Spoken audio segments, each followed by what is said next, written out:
Veľmi zaujímavou, pritom veľmi jednoduchou a pomerne spoľahlivou diagnostickou metódou, nevyžadujúcou nejaké prístrojové vybavenie ani mimozmyslové vnímanie terapeuta, je diagnostika podľa fyzických príznakov. Dysfunkcia konkrétneho orgánu vyvoláva totiž zmeny v špecifickej časti organizmu. Medzi najznámejší takýto príznak, známy aj začínajúcim terapeutom celostnej medicíny, je vzťah medzi obličkami a kolenami. To znamená, že ako náhle sa začnú prejavovať problémy s kolenami, znamená to, že obličky nepracujú tak, ako by mali. Toto nie je žiadny nový objav. Podobným spôsobom diagnostikovali už lekári pred tisíckami rokov v starej Číne. Poznali dokonale vzťahy medzi jednotlivými časťami organizmu. V programe Dr. Altar sme využili túto starovekú múdrosť. Zozbierali a roztriedili sme takmer 1,5 tisíc fyzických príznakov. Program je urobený tak, aby bolo diagnostikovanie týmto postupom čo najrýchlejšie, najjednoduchšie a najefektívnejšie. Z dôvodu prehľadnosti a zrýchlenia vyhľadávania sú symptómy rozdelené do skupín. Každú skupinu charakterizuje výstižný obrázok, ktorý ešte zlepšuje orientáciu pri hľadaní požadovaného symptómu. Na obrázku sú umiestnené malé modré štvorčeky, body, symbolizujúce jednotlivé orgány alebo tkanivá. Po nastavení kurzoru myši na štvorček sa zobrazí názov orgánu, systému alebo časti tela. Ak potom kliknete na tomto bode, zobrazia sa symptómy, ktoré k orgánu prislúchajú. V zozname symptómov sa nachádzajú rovnaké textové polia ako v zozname diagnóz a aj spôsob práce s nimi je totožný. Po vyhľadaní symptómu v zozname ho zaevidujete do konzultácie kliknutím na tlačidlo Zapísať symptóm. Po zaškrtnutí voľby zoznam bodov sa v pravej časti okna zobrazí zoznam všetkých bodov nachádzajúcich sa na obrázku. Dvojklikom myšou na názov bodu v zozname dosiahnete rovnako ako kliknutím na modrý bod zobrazenie okna so zoznamom symptómov prislúchajúcich k danému bodu. Ak si vediete aj fotodokumentáciu, program umožní v okne fyzických príznakov zobraziť zoznam fotiek zaškrtnutím voľby fotodokumentácia pre možnosť detailnejšieho preskúmania a presnejšieho určenia symptómu. Dvojklikom na obrázok ho môžete zväčšiť na celú obrazovku.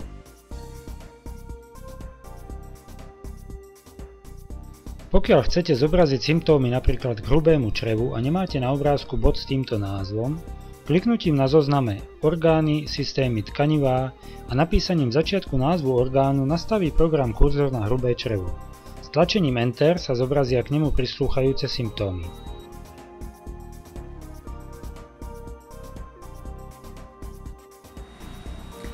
Často ma bolíva pravý lakeť a bolesť mi vyžaruje až hore do ramena. V skupine symptómov celá postava zobrazíme symptómy k bodu rameno. V zozname sa ako prvý nachádza príznak bolesť pravého ramena súčasne s bolesťou lakťa. S tlačením Enter ho zaevidujeme do konzultácie. Je vhodné nezabudnúť sa pacienta opýtať na konzistenciu a farbu stolice a moču. Obidva tieto produkty nášho tela predstavujú cennú informáciu o fungovaní jednotlivých orgánov.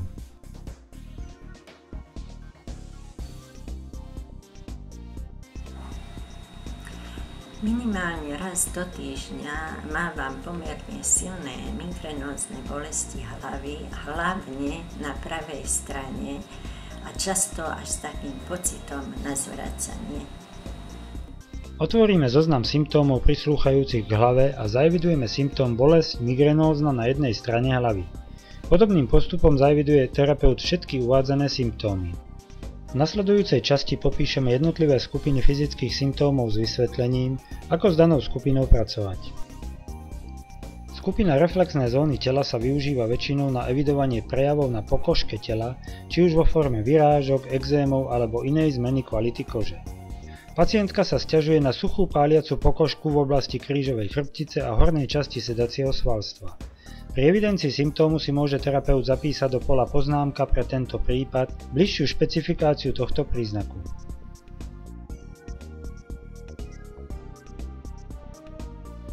Na tvári posudzujeme vrásky, viečka, kvalitu a farbu pier, ústa, sfarbenie líc, tvar nosa, vlasy, problémy s očami a ušami a iné prejavy. Pacientka uvádza časté zápaly vonkajších kútikov očí. Skupina reflexné zóny tváre, podobne ako skupina reflexné zóny tela, sa využíva na evidovanie prejavov na pokožke tváre. Zaevidujeme symptóm suchej a žľúpajúcej sa pokožky medzi obočím. Treťou skupinou symptómov tváre je skupina znamienka na tvári. Evidujeme umiestnenie znamienok. Zaevidujeme aj znamienka, ktoré si dala pacientka operačne odstrániť. V tejto časti posudzujeme zmeny na jazyku. Nakoľko v reflexných zónach jazyka nie je medzi jednotlivými autormi zhoda, program ponúka dve základné definície, Mišio Kuši a Jozef Jonáš. Okrem toho je k dispozícii ešte tretia možnosť, kde si môže používateľ programu nadefinovať vlastné reflexné zóny jazyka. Bod v strede zodpovedá jazyku všeobecne. Po kliknutí naň sa zobrazia všetky symptómy týkajúce sa jazyka. Sledujeme prejavy na ušnici, výskyt znamienok, zmeny pokožky. Kvalita vlasov ako aj oblasti, kde vlasy začínajú vypadávať, sú takisto veľmi dôležitými symptómami. Pacientka uvádza masné vlasy a lupiny. Príčinou väčšiny problémov so zubami sú hlavne obličky, ale jednotlivé zuby okrem toho prislúchajú k určitým orgánom, ktorých stav signalizujú bolesťou alebo kazivosťou. Zub v strede obrázka slúži na evidenciu príznakov týkajúcich sa zubov a ďasien všeobecne. Pacientke sa odhaľujú krčky zubov a často jej krvácajú ďasná. Zaevidujeme symptóm odhaľovanie krčkov zo zoznamu symptómov pre zuby a symptóm krvácanie ďasien zo zoznamu symptómov pre ďasná. Okrem toho pacientku bolieva trojka vpravo hore napriek tomu, že nemá kas. Kliknutím na trojku hore vyberieme a zaevidujeme prejavy na zube.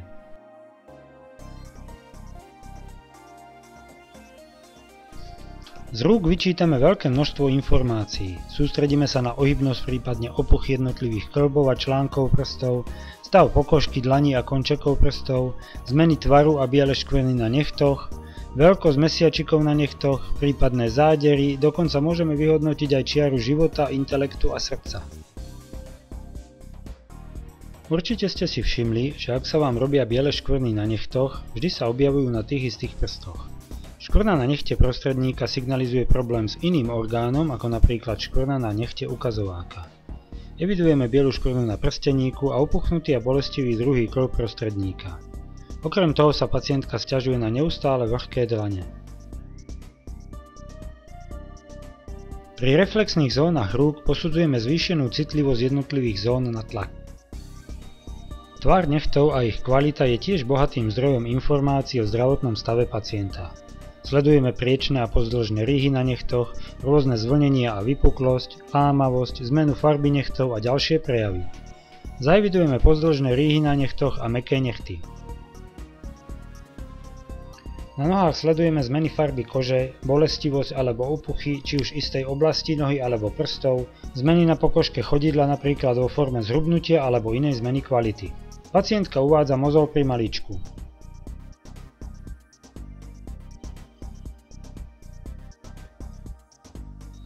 Pri reflexných zónach nôh, podobne ako na rukách, posudzujeme zvýšenú citlivosť jednotlivých zón na tlak. V časti chrbtica posudzujeme bolestivosť, zablokovanie alebo iné prejavy v určitej oblasti chrbtice. Každá oblasť chrbtice signalizuje problémy s iným orgánom. Pacientka sa sťažuje na časté problémy s krčnou chrbticou. Presnejší vzťah stavec-orgán je uvedený v skupine rozvod životnej energie.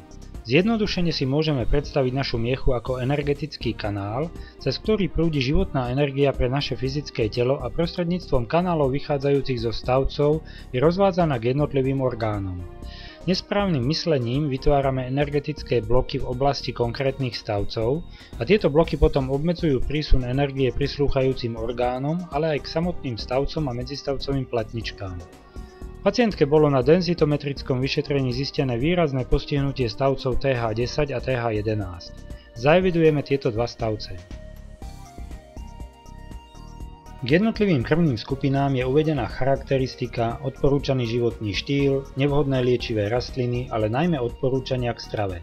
Pri dodržiavaní odporúčaní k strave podľa krvných skupín sa pri liečení dosiahli veľmi zaujímavé výsledky.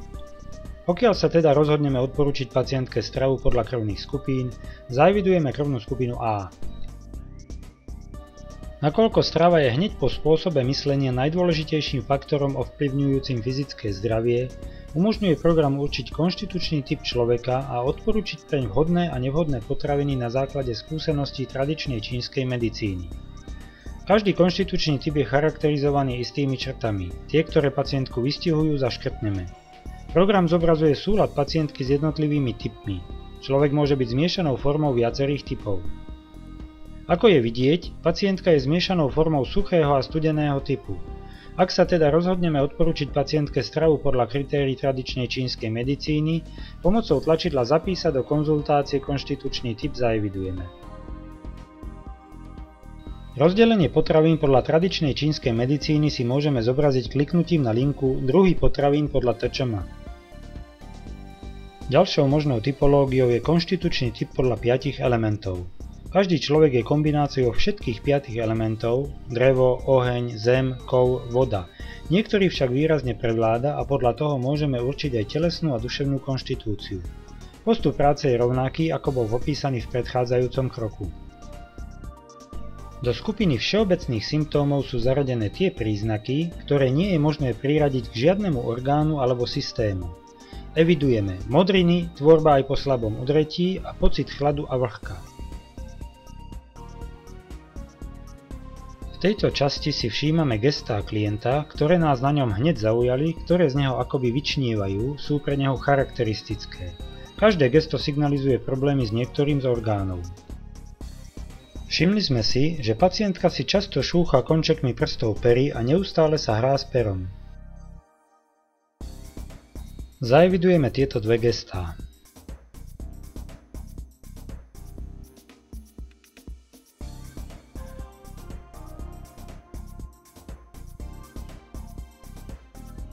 Body Mass Index patrí dnes medzi najviac používané metódy merania obezity. Program umožňuje vyhodnotenie BMI tak podľa univerzálneho kritéria, ako aj podľa presnejšieho kritéria, ktoré zohľadňuje aj pohlavie. Program tiež umožňuje výpočet pre deti a mládež od 2 do 20 rokov. Stačí zadať výšku a váhu pacientky a kliknúť na tlačidlo Vypočítať BMI. Tlačidlom Zapísať do konzultácie zapíšeme výsledok výpočtu do konzultácie. Všeobecné vyšetrenie umožňuje evidovať základné údaje o organizme pacienta, ako sú výška, váha, krvný tlak, srdcový tep a prípadne aj index tuku, ak je používateľ programu vybavený prístrojom alebo váhou, ktorá dokáže túto hodnotu určiť. Nie je potrebné zadávať všetky údaje, do konzultácie sa zapíšu len tie, ktoré terapeut zadá. Grafické zobrazenie hodnôt zo všetkých návštev pacienta umožní prehľadné sledovanie konkrétneho údaju.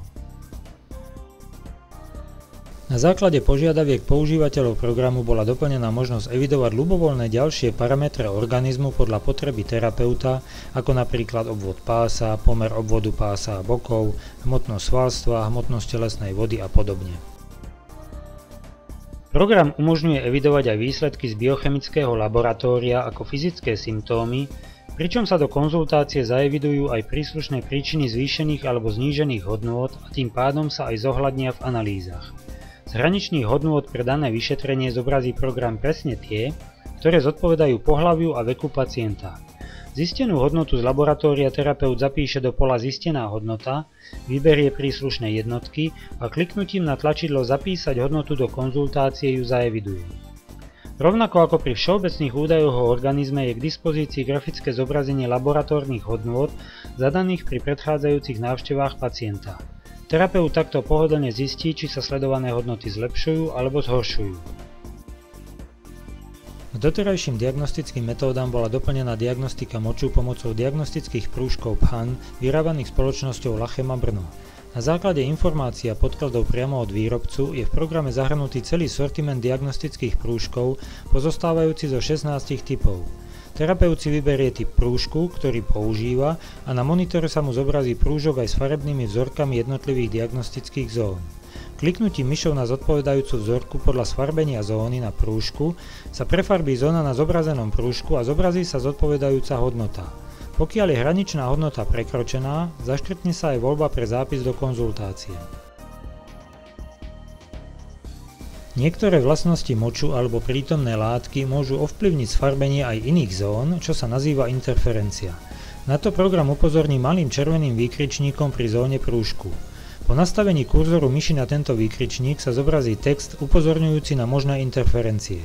To umožní terapeutovi zvážiť výsledok testu. Tlačidlom Zapísať do konzultácie sa označené zóny zapíšu ako fyzické príznaky do konzultácie a budú vyhodnocované v analýzach. Kliknutím myšou na názov zóny vľavo sa zobrazí okno s údajmi popisujúcimi princíp testu danej zóny, citlivosť merania, ako aj hraničné hodnoty a príčiny stavu nad a pod normál z tabuľky laboratórnych hodnôt. Takto si terapeut môže okamžite zistiť príčinu pozitívnej hodnoty. K dispozícii je samozrejme aj história meraní z predchádzajúcich návštev. Postupne sme prešli všetky skupiny symptómov a zaevidovali zistené fyzické príznaky. Kvôli veľkému množstvu symptómov je vhodné, aby si terapeut v rámci prípravy na prácu s programom prešiel celý zoznam symptómov, aby bol v obraze, aké príznaky sa v programe nachádzajú a kde ich treba hľadať. Na záver diagnostiky podľa fyzických príznakov spomenieme ešte jednu funkciu, ktorá pomôže terapeutovi spresniť diagnostiku. Najskôr je potrebné zobraziť zoznam všetkých symptómov bez rozdelenia do skupín kliknutím na tlačidlo Zoznam príznakov. Pod tlačidlami je umiestnená zaškrtávacia voľba Filter zobrazenia. Pokiaľ má terapeut podozrenie na postihnutie istého orgánu, môže využiť filter zobrazenia, čím dosiahne zobrazenie len tých symptómov, ktoré priamo súvisia s daným orgánom. Ak má napríklad podozrenie na štítnu žľazu, aktivuje filter a cielene sa pacientky pýta na konkrétne symptómy súvisiace so štítnou žľazou. Takto si môže terapeut potvrdiť alebo vyvrátiť svoje podozrenie.